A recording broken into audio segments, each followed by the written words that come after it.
The Ahegao phase is really strange, right?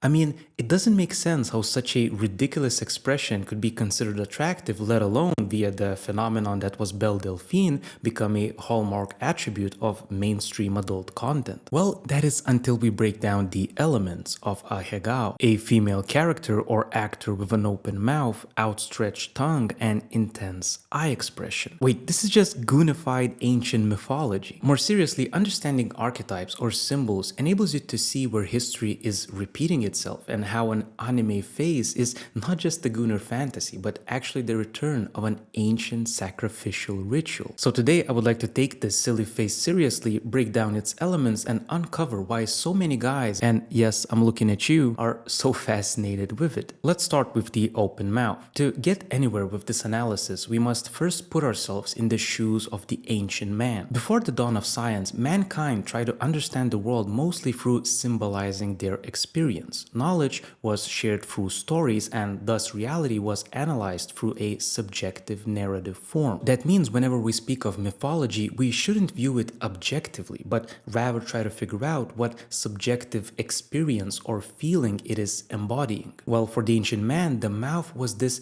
mysterious and ambivalent abyss which sustains life and provides satisfaction, but at the same time devours and swallows. It is the birthplace of love words and curses. Thus, by analogy, which is the original way of constructing knowledge, the mouth was universally associated with the meta-feminine. By meta-feminine, I refer not to anything regarding human women, but the highest level abstraction of what is common across all feminine qualities. It's basically the same thing as statistics. The average doesn't exist just like the meta-feminine, but it is nevertheless an incredibly powerful way of grasping the world. Anyway, especially from a masculine perspective, the feminine has always been symbolized by holes. I don't think I have to explain the bodily analogy here, but the connection of meaning is there as well, because from this mysterious abyss, all life is born. Yet, to sustain this life, something must be eaten, sacrificed back into it, hence all of our food-related rituals. This is also why it's Mother Nature. It's the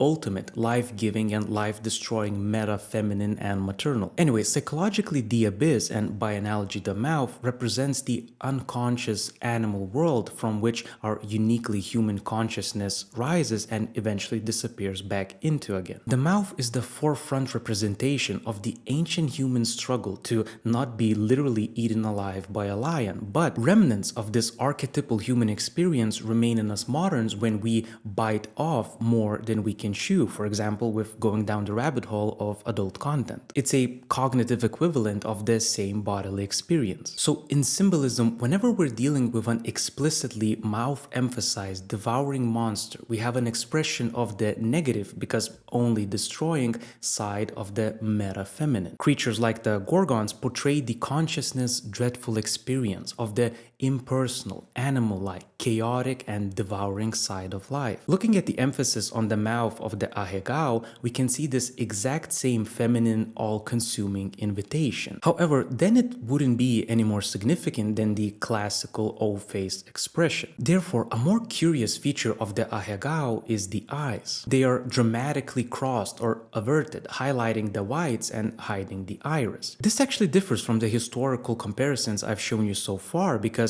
those depictions usually have a very intense forward look, which makes Ahegao a unique variation in this theme. So the eye is probably one of the most well-known symbols in human history. Being the thing with which we see, it has always expressed awareness or consciousness, but also the unique human ability of gazing within. That's why attaining higher spiritual consciousness is symbolized by a third eye on the forehead. One receives both a higher vision, but also a vision within the head. For the Americans watching, it's why the bald eagle is your key symbol. It's an all-seeing animal representing a superior consciousness, thus culture. By the same token, the common motif in mythology of blinding, famously in Oedipus, refers to losing one's consciousness, becoming unaware and primitive again. Anyway, if the eyes themselves symbolize consciousness, then the widened, intense eyes symbolized a possessed consciousness.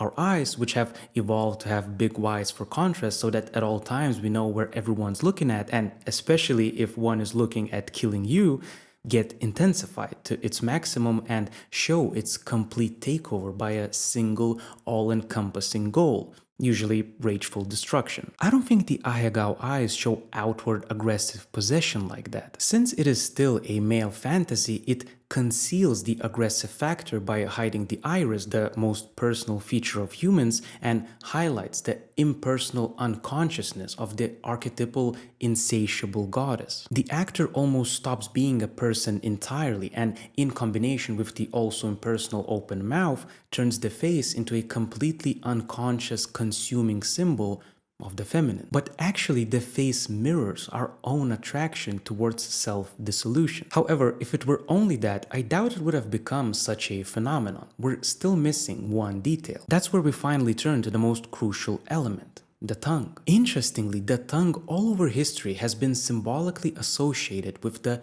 meta-masculine. For the ancient man, the tongue was first and foremost an organ of speech, of the ordering and differentiating principle, logos, which is symbolically masculine. By analogy, it is also an organ which is thrust beyond the interior of the mouth, just like something else masculine. But having such a magical connection, the tongue is also a symbol of power. The power of the word can be seen in superstitions like not saying your birthday wish out loud, or in the belief of magical spells. The Maori haka ritual is probably the most infamous example of the tongue symbolism as aggressive outstretching power. The tongue is also by analogy connected with the snake, which possesses both a devouring, it literally swallows its prey whole, and a seducing aspect, famously the snake in the garden. Thus, the Ahegao featuring an extended tongue turns the passive expression into a fascinating unity of overwhelming power, seduction, and devouring. It becomes a variation on the eternal image of the goddess of death. All these elements combine with primordial human anxiety to form a modern archetypal symbol. The Ahegao is a deceptively inviting face,